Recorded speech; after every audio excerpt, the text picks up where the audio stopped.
Hi friends, ఎవరైతే RRB group డికి prepare అవుతున్నారో ఈ వీడియో చివరి దాకా అయితే చూడండి.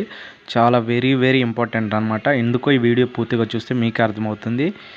ఈ వీడియో చూడకపోతే ఇక మీ ఇష్టం అనమాట. ఎందుకంటే చాలా crucial matter, important matter. Prepare అయ్యే వాళ్ళు ప్రతి ఒక్కరు కూడా తెలుసుకోవాలి. అందుకని ఈ వీడియో చేయడం జరుగుతుంది. నేను ఆర్ఆర్బీ గ్రూప్ డికి ప్రిపేర్ అవుతున్నాను. అసలు వీడియో చేయడానికి కారణం ఏందో మీరందరూ కూడా ఈ వీడియో చూస్తే పూర్తిగా మీకు అర్థమవుతుంది.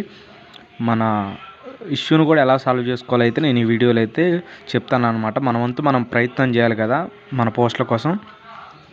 అయితే అసలు ఇక్కడ చూసుకుంటే ఇష్యూ ఏంటంటే, మనకి లాస్ట్ టైము నోటిఫికేషన్ వేసినప్పుడు ఆర్ఆర్బీ గ్రూప్ డి ఐటీఐ మీద వేశారనమాట. పోస్టులన్నీ కూడా ఐటీఐ మీద వేశారు. దాంతో నార్త్ సైడ్ చాలా ఇష్యూలు జరగటం వల్ల దాన్ని మళ్ళీ 10th చేసి వేయటం జరిగింది. అయితే ఈసారి మళ్ళీ ఐటీఐ తోటే పోస్టులు వస్తాయనేది చాలా ప్రచారం జరుగుతుంది. ఒకవేళ ఐటీఐ తోటి పోస్టులు రావటం జరిగితే మనకి 1 lakh పోస్టులు అనుకుంటే అందులో కేవలం 10th పాస్ అయిన వాళ్ళకి 10% మాత్రమే ఉద్యోగాలు అనేవి రావటం జరుగుతుంది. అంటే 1 lakh ఉద్యోగాలు ఉంటే అందులో 10,000 వరకే ఓన్లీ 10th వాళ్ళకి మాత్రమే ఉంటాయి. ఇందులో కూడా ఐటీఐ వాళ్ళు ఉంటారు. అసలు ఏం జరుగుతుందనేది మనం చూసుకుంటే, మనకి ఆర్ఆర్బీ గ్రూప్ డిలో మొత్తం టోటల్గా 28 రకాల పోస్టులు అనేవి ఉంటాయన్నమాట. 28 రకాల పోస్టులు.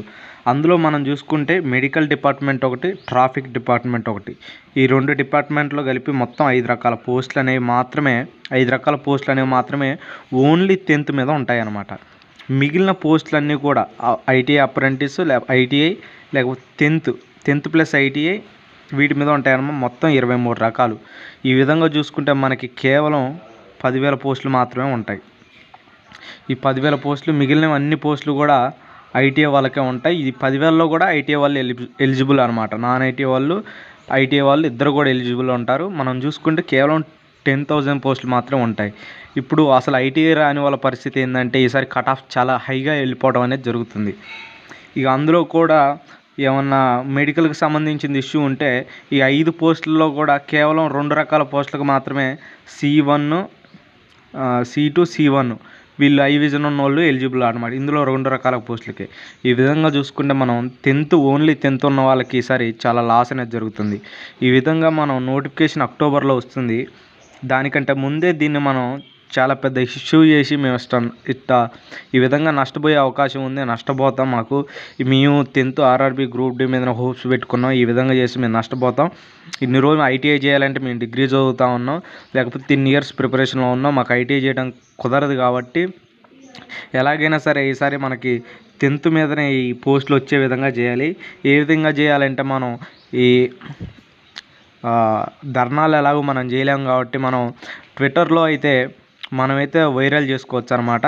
ఇది #RRB group D only 10th అనేది ఉంది కదా, అన్ని క్యాపిటల్ లెటర్స్. ఈ విధంగా హ్యాష్ట్యాగులు అయితే మీరైతే చేయండి. ఈ విధంగా మన చేయటం వల్ల అందరూ కూడా ట్విట్టర్లో వైరల్ అయితే అందరికీ తెలుస్తుంది. ఈ ఇష్యూ పైన అయితే ఒక సొల్యూషన్ అనేది వెతుకుతారనమాట. అన్ని క్యాపిటల్ లెటర్లో.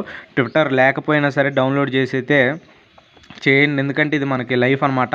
మనం ఈ 10th మీద పోస్టులు రానప్పుడు, అంత కట్ ఆఫ్ వెళ్ళిపోతున్నప్పుడు మనకు జాబ్ వస్తుందో రాదో అనే క్లారిటీ లేకుండా మనమైతే దీని మీద సంవత్సరాలు అయితే టైం పెట్టి మనకి తీరా జాబ్ రాకుండా కట్ ఆఫ్స్ వెళ్ళిపోతే చాలా లాస్ అవుతాం. అప్పుడు లైఫ్ అనేది చాలా క్రూషియల్గా క్రిటికల్ అయిపోతుంది అనమాట. కాబట్టి మనం మనకు 10th మీద వస్తాయా రావో, పోస్టులు ఉంటాయా ఉండవు అనే ఈ క్లారిఫికేషన్ లేకుండా మనకైతే ప్రిపరేషన్ అనేది చేయడం అనేది చాలా కష్టం అనమాట.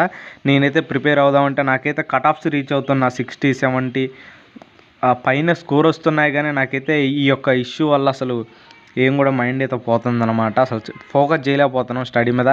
కాబట్టి అందరికీ నేనైతే చెప్పేది ఒకటే, అందరూ కూడా నేను చెప్పిన విధంగా ట్విట్టర్ అయితే డౌన్లోడ్ చేసి ఈ హ్యాష్ట్యాగ్ని అయితే వైరల్ చేయండి. అక్కడ ఇంత ముందు చేసిన ట్వీట్లన్నింటిని కూడా అక్కడ ఈ విధంగా సింబల్ అయితే ఉంటుంది, రీట్వీట్ చేయండి. అలాగే ఇక్కడ లైక్ ఉంటుంది, లైక్ని చేయండి. వైరల్ అయ్యే అవకాశం ఎక్కువగా ఉంటుంది. ఇదైతే మీరు ఖచ్చితంగా మనమైతే చేయాలన్నమాట. తప్పదు. మనం నోటిఫికేషన్ వచ్చిన తర్వాత చేద్దాం అనుకోవటం అయితే అదొక తప్పు పద్ధతి. కాబట్టి ముందు నిండా మనం చేయాలి. ముందు నిండా క్లారిటీగా ఉండాలి.